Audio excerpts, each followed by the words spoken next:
Welcome, everyone. We are here today for our Fraudcast, our second of three.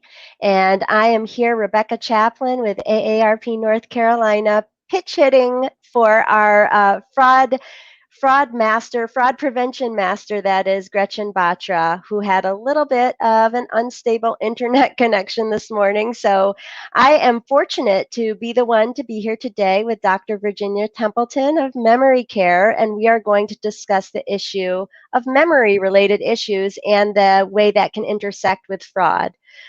Dr. Templeton, tell us a little bit more about yourself and about memory care and what this outpatient service is. Sure. Thank you so much, Rebecca, for having me here today. It's just one of those important topics. So it's not necessarily a feel-good topic, but it's one that needs attention because it's happening. So Memory Care is an outpatient clinic where we serve families in Western North Carolina, really all 22 counties, and even some people actually out of state who will come. But what we do is we see a person who is having cognitive impairment, but we also see their family. So at the same time, anybody who comes into our clinic, they come with family, and we've got two people with every care team to visit with them. And so we hear about cases of fraud. We hear about it. I can't say a week goes by that we don't hear that something has happened. And so trying to strategize with individuals for how to protect themselves, trying to strategize with their families, that's part and parcel of what we do. Great to know that you are a resource in our community, and I'm going to put up the URL so that people can learn more, and we'll put this up again at the end so people can check out some of those resources. Can you tell us a little bit more about your journey to join memory care and your particular areas of passion and interest? Sure. So I'm a family physician. And when I went into medical school, I really imagined being able to care for people all the way from birth to death. It's what I went into this for. And when I graduated from my residency, I agreed to do essentially a semi-fellowship in some ways by joining memory care, where I could learn more about the brain, learn more about older adults. But I never imagined staying there. So what I'll tell you is I'm now 19 years down the road. I've been here the whole time. I became director 12 years ago, so I'm entering my 12th year to being at memory care. And cognitive issues are something that affect the whole family. So I'm a family physician, and in truth, even though I'm caring only for older adults who have cognitive impairment, dementia is a family disease. And the issue of fraud is really an excellent example of where it takes a village to grow old. It takes a village for us to kind of be there together so that we can manage well. I also do want to add that Memory Care is a nonprofit, and it's something that for me in some ways is work of the heart. And so it's just making sure that everybody understands it's a community disease. Our program is a community program. And that's a blessing that we have the relationship and partnership, because it is a community. And right now, especially during the pandemic, I think we're all thinking more about how we work together most effectively. Yes. So while people of all ages can be victimized of frauds and scams, why is it that older adults are generally targeted? So I think it's really multifold. There are some physiological things that happen with aging. One thing is that essentially our pace of thinking slows. And so it's not about intelligence. It's not about even good health. Normal aging, our processes slow down. And so the scammers really exploit that. They do. They'll call and they'll say, they'll be all excited and they'll say, you have to decide now. And people need to take time to process. And so that's one of the pieces, is that fraudsters know that older adults think a little bit more slowly. That doesn't have, again, it just doesn't have anything to do with your intelligence or your ability to think and process. It's just that it takes a little bit longer. There are other things. I mean, as adults age, generally speaking, people get put on medicines. They have more physical vulnerabilities and frailties that the scammers take advantage of. And besides physiological changes, more older adults, they may have moved away from family to retire, but they don't always have a support structure around. There's things like, as we age, financial resources are more liquid, and the scammers know all of those things and really use them to target. years. It's shameful. I hear some tips inside of what you're saying too, like the slow down piece, because there's often a push to make a quick decision with a scam artist, and to ensure you access your resource of friends and family to ask questions if one is unsure of something. Is an example coming to mind? Do you have an example, of course, remaining anonymous, of somebody who has been a victim of a fraud or a scam? There's so many examples, Gretchen, and when we spoke ahead of time, she said, think of a few, and I've tried to actually pare it down. I spoke yesterday actually with a local banker, and one of the things that they were talking about is that they had recently had somebody come in to take out a loan, and there's a few tips built in with this. That it was the bankers asked questions. Why? And who is asking this of you? But there is more and more in this area. There are home repair frauds, where somebody will come knock on the door. They'll offer to, I've been paving your neighbor's driveway. I'd be glad to pave yours. We've got all this pavement, only cost you a small amount, and then they disappear. And so that people end up paying cash for a service that never happens. With the banker, the reason I wanted to mention that interaction was that they had that particular bank made sure that when they had really anybody of any age, but they have a trusted contact form. And so in this particular circumstance, what they were able to do when somebody came to ask for a loan that they couldn't figure out the legitimacy of, they had a trusted contact form, and they were able to, with permission, call that person's trusted contact, in this case, a child, an adult child, and say, realize that your mom was considering this investment. And they said, oh, no. And we're able to talk with the mom and kind of get pieces back in place. So there are extremes, there are small things. And one of the challenges about cognitive impairment is that I just want to say any one of us can fall for the scams. Anybody. Any one of us, no matter your age, no matter your gender, no matter anything. The scammers are really smart. They have done their homework. They know what they're doing. And any of us can fall for it. The difference with somebody who's got cognitive impairment is that they may fall for the same thing again and then fall for it again.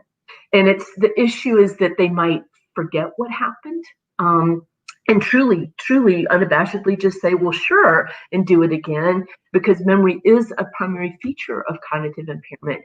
But there's changes in judgment too. And the scammers prey on that. So they may do things like I mentioned before, sometimes people may retire to a place where there's no family around. They may lose a friend, or they may lose their spouse. There's some loneliness. And the scammers will prey on that. And so trying to find ways to address those types of issues so that when scammers do come in. So some of the scams that I see are people who befriend a person online. They just make a phone call and they befriend them and then ask for money, and then ask for money again, and then ask for money again. And when a family does become involved, they say, but this is my friend. And wow. So trying to figure out how to be involved. If you take anything from this conversation today, it's be involved in whatever way you can, because that's how you'll be able to recognize if somebody you love is starting to be taken advantage of. So whether you are a professional or you are a family member watching this today, or you're someone who has friends in the community, it's to be involved in the care of other people. Ask the questions. What if you yourself are concerned about your own changes with cognition, and you are having a hard time sorting fact from fiction? You just don't really know if this person is a trustworthy person. What are some steps that you can do if we're talking about ourselves? That's a great question. And the truth is, it's the same for ourselves as it would be for somebody else. If you don't know if something's a scam, you ask questions. And the Attorney General's office in North Carolina is a wonderful resource that you can go online to look at that. AARP is a wonderful resource. You can start to learn some of the common frauds that happen in this area, but a lot of them are not regional. It's things you end up having a lot of scams that would be things like phone call scams. There's a grandparent scam where they'll call and say, you're the grandchild, and grandma, don't tell mom, but and ask for the grandparents' help. But the Attorney General's office actually can help. So if you have any doubt at all that a magazine sale, that a lottery, the legitimacy of it, to call them and they can help you verify it. So I'm hearing you say that whether you're a person who has some cognitive changes, or we all have cognitive changes all the time, it's the same scams. It's just that if you have memory loss, they may see you as a target, that they come to you again and again, and there could be a repeat cycle. Have you seen any examples of that repeat cycle happening for some people or some of the clients that you serve? Yes, and that really, for a lot of families, that's really the key that helps people understand that somebody does have cognitive impairment. Mm. One of the issues with cognitive impairment at the early stages is that it's subtle, and it's not always memory. Sometimes it is changes in ability to do math, some financial capacity is one of the first things to change that family may not really realize that there's a problem. And when you go to the doctor has 10 or 15 minutes with the person, and most people, not everybody, but the majority of people who have got cognitive impairment don't actually realize it. It's a lack of insight. It's not denial. It's not recognizing something that's happening. And that truly is the most common. And so when the doctor asks, are you having any problems? They may not be able to say yes. So often it is somebody who is being victimized repeatedly that helps make a diagnosis to go, if you had your full faculties and were able to remember this, and if your judgment wasn't changing, you may be able to actually recover. So you may have fallen for it the first time, but the repeat victims are the ones when you start to worry. This is somebody who is not showing a learning curve for being taken advantage of, in spite of having the information there. The Attorney General's office has done some wonderful projects with people who have been repeatedly victimized at times, where they will have somebody embedded with that person to try and show them. But if cognitive impairment is there, really the solution is that you need to have family involvement to help manage those finances. And that can be tricky. It's probably a good conversation to have, that we live in a world where we value autonomy, with good reason. But the more you can try and talk, really from an early age, so that we can normalize involving trusted others. And it should be said, it is sometimes that it's a family member who is the one taking advantage. And so trying to form our good relationships, make sure that we know who we can trust, and then establishing, maybe it's a trusted contact form, it might be that it's a power of attorney form, but having those conversations in advance is truly one of the best things that you can do to protect yourself, so that you have people who can be involved should there be an issue. I'm sorry, it is a lot to talk about. In our clinic, we see people who, do Publishers Clearinghouse, or they send taxes for a lottery that they've won, and then send the taxes again. Well, you only sent 600 this time. It actually was 780. So you send 780. Well, actually, it wasn't 780. It was, and they increase the amounts. And so we do see people in incremental ways come deeper and deeper into scams, and they do forge these relationships. And because the scammers are subtle, it's just an easy rope to kind of pull. It's very distressing to witness. Oh, I can only imagine what it's like to be in your role and be witnessing that. I'm seeing also that there is an opportunity, and part of that opportunity is if you find yourself in that cycle, it may be a sign that you're having some other issues and you want to go get checked out. As you mentioned, many people with cognitive impairment don't even realize that they have it. So you mentioned a few others, like difficulties with math and some other challenges that might come up in the face of a fraud or scam artist. Are there other symptoms other than memory loss that someone may notice in the face of being potentially scammed? Well, things that you can look for. I mean, with family members who are kind of there to support a loved one, they might notice that that a parent is spending more time with the checkbook, and kind of go, that seems like it's taking longer. You might recognize in a bigger scheme, wow, mom has been able to do the taxes every year forever, and for some reason we're getting into March and it's not done. She's always been done by January. You can start to see things. You may also see things like the water turned off, electricity got turned off. Well, what's that about? And so when you see those types of things, pay attention to them. And it's not to make them bigger than they are. Anybody can forget a bill one time. But if you start seeing one time of missing a bill doesn't lead to your electricity getting turned off, that's usually something that there's likely a pattern there. And for families, it's paying attention and saying, can I help? And there's a subtlety with that, because not everybody wants help, but the patterns of involvement are starting to try to notice. Do you see when you come in that there's a pile of envelopes? Sometimes it's worth looking. We also see some of the other things that we see are there, and especially this time of year with the holidays, it's the real time of year that nonprofits are sending solicitations, and some of them are legitimate. So it may be legitimate solicitation, but that the person with cognitive impairment may be managing it inappropriately. They may write a check for $50 this week, and another next week, and another next week. And if their family had a chance to look at the checkbook, they might see weekly donations to the same place, sometimes to the point where you don't have enough left for your medicine or your food or your mortgage. And so those are times when somebody has changing capacity to manage, and figuring out, how do I get myself involved? And so that's not fraud per se, but it is certainly somebody who is vulnerable to being taken advantage of. And those are really great examples that could serve as signs and symbols, like a fraud or scam could as well, for a family member. So if you are a family member and you didn't have this conversation early, before some changes started to happen, and now you're concerned that your loved one might be going through this, and let's say that they might be a little defensive, trying to protect it. I can imagine that scenario. How do you recommend a family member get involved at that stage? Are there any skillful means that you've learned? It is such a good question, Rebecca. And what I need to say, there's not a one size fits all, but you got to keep trying. So you can start by kind of even joining with the person to say, oh my gosh, I can't believe they did that to you. I cannot believe they did that to you. My friend had the same thing happen.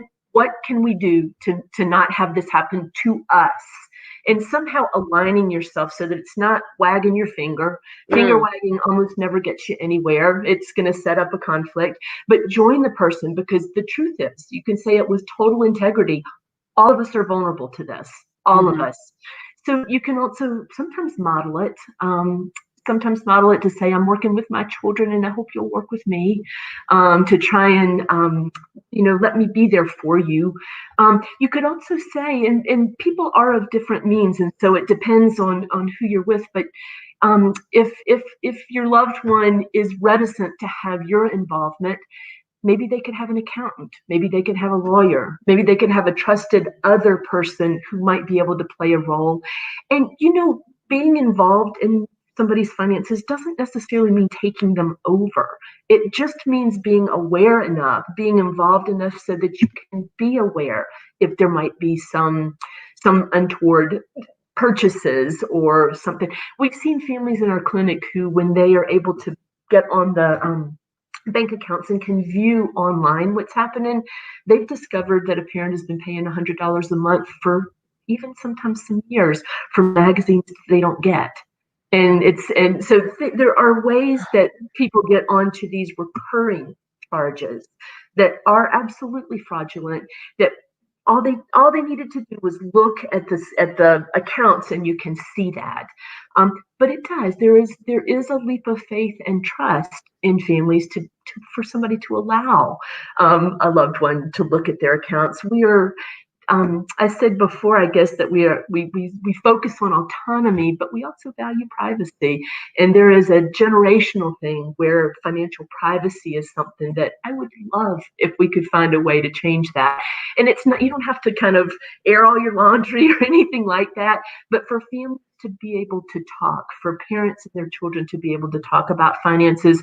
What it does is it can set the stage so that when you get to a time of potential vulnerability, those conversations can be easier. So if I've got somebody with cognitive impairment who is really, I'll use the term resistant, but doesn't understand the need for a family member to be involved and would prefer that not to happen, trying to find respectful ways of engaging.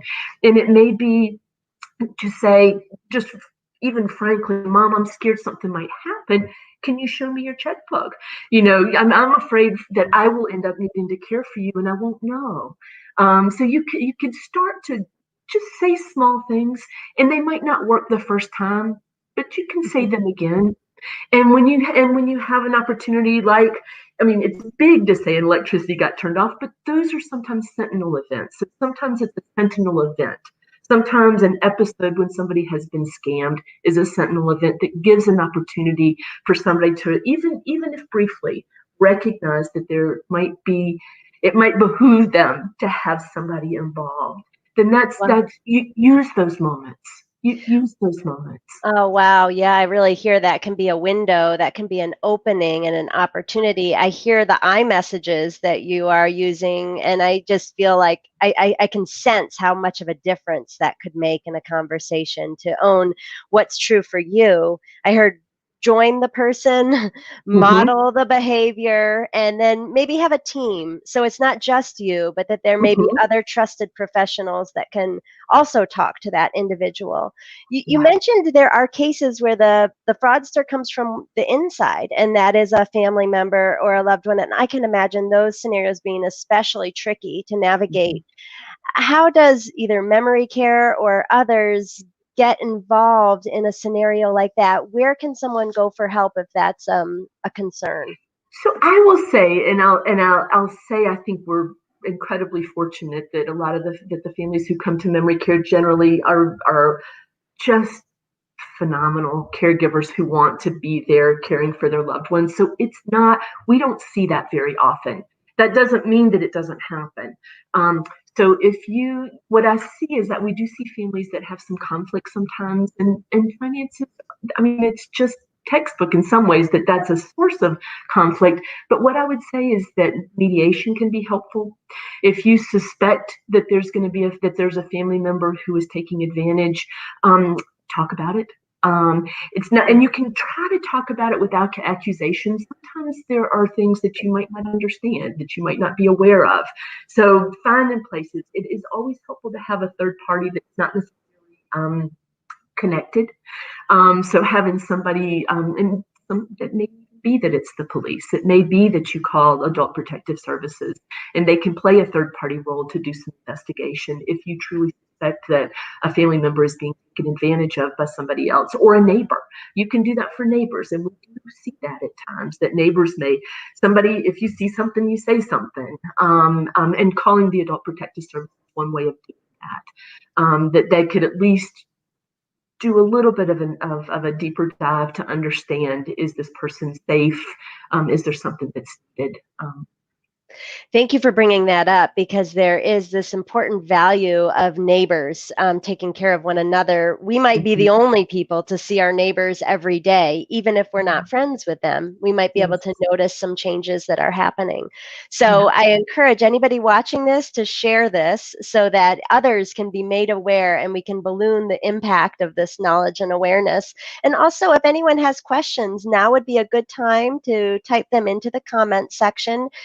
I know that Dr. Templeton has really covered a lot of material here, and I know that I've got some big takeaways from what we've discussed, and one of those is to really have the conversations early, if possible, and also to take care of one another, to ask questions, to slow down the impulse to make quick decisions. Are there any other fine tips or things you want to add emphasis to by saying them again before we wrap up our conversation? Well, to me, take homes are that any of us can fall for this. What's specific to older adults is that we're targeted more often. Older adults, the scammers will target us more often. And so as younger adults, even if we could fall for it, we're not going to be receive as many potential hits. So as adults, older, the seniors will get more attempts to fraud them, and so you have to be vigilant all the time. It's a billions-dollar industry, and it's a billions-dollar industry because even if they target 100 and only one of us falls for it, it ends up being lucrative. So keeping your guard up and finding the people that you trust, so that if you have questions, you can go to somebody, a trusted other, and get their input to say, I need to know, is this real, is this not? And the more we can do it, aging with a village, the more we can have a village, a trusted village, the safer that will be, because the scammers are there. And we've got to figure out how to not live a life that's full of paranoia, but also live a life that is takes note and is careful, cautious. Those are some words to live by in this day and age, especially, to find that middle ground. I want to remind people of some trusted resources here that we have. Memorycare.org. Does that look accurate, Dr. Templeton, right there? That's Just want to make correct. sure. Great. And that is a trusted resource. That's one of those resources and tools. And Dr. Templeton was sharing with me that they have online programs. So even if you don't happen to live in Western North Carolina, you can still access this organization, this nonprofit organization, as a resource. And I can speak to their great classes. I have know people who have gone through them and find them to be of incredible value, in addition to, of course, the outpatient services that they offer.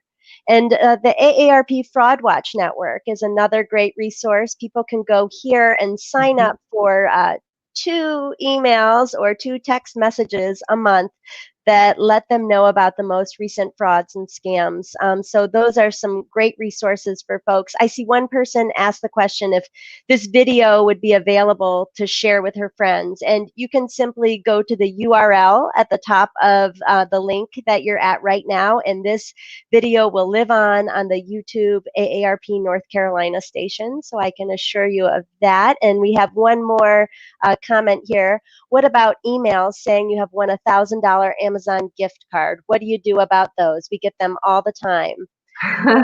It's a good call. I mean, so the scammers have come in via phone, via email, via the regular mail, snail mail, but always be vigilant. And so if you have one that you think is a scam, you can most often through your email server report it as spam.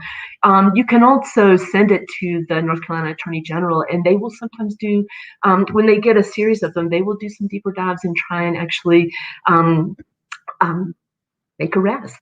So they do actually have some success in finding those scammers. Not always, but they've got a good track record. So, and one of the things, Rebecca, that I didn't say that I'd just like to say is that the scammers will use current events as an opportunity to do additional scams. And while elder fraud long predates COVID. COVID has presented some opportunities that they will say, send this money and you can get your mask, send this money and you can get, and so just being vigilant. And if you have questions, again, referring back to the Department of the Attorney General for North Carolina, and you can get some great resources and AARP as well. Great. And I am going to channel Gretchen for just a moment and remind people that if it looks too good to be true, it is. Mm-hmm. And that the 3 things to do, like the cha-cha, are report, report, report, shred, shred, shred, and share, share, share. And that is share this information to prevent more people from being victimized by a fraud or scam. This has been so enlightening. You really added some depth to the conversation about frauds and scams, and specifically how this can actually be an opening for a conversation or for to prevent future occurrences. So thank you so much, Dr. Templeton, and thank you everyone for joining us. We'll say bye for now and hope to see you all next week for the next issue of this series on consumer protection. Thank you so much. Thank you. Stay safe.